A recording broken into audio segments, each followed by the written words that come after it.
Hey everyone, fashion.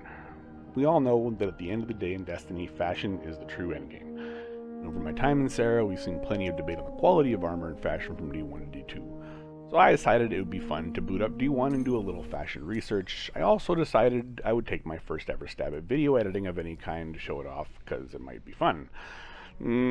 So this might get a little weird and maybe a little hacky. Sorry, hack. The one thing I noticed right away is that there isn't nearly the level of detail in D1 armor as there is in D2.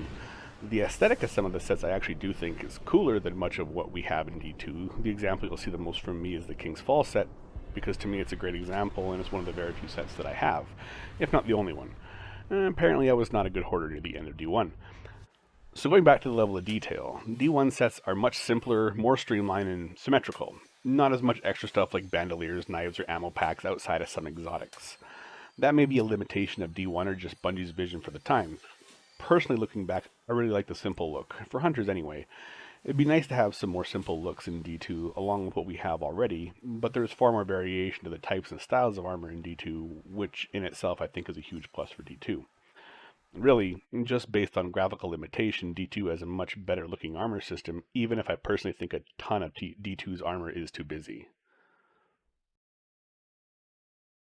So now you see some of the armor sets with a few different shaders. Super Black Bungo, please.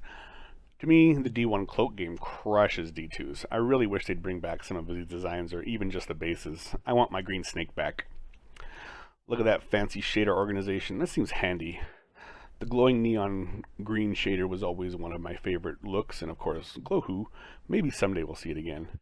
Anyway, check out some of the shots of my hunter, make your own judgments after a little refresher of what it looks like. Hell, boot up D1 and look for yourselves, and maybe we'll run some King's Fall too. Anyway, here's Wonderwall.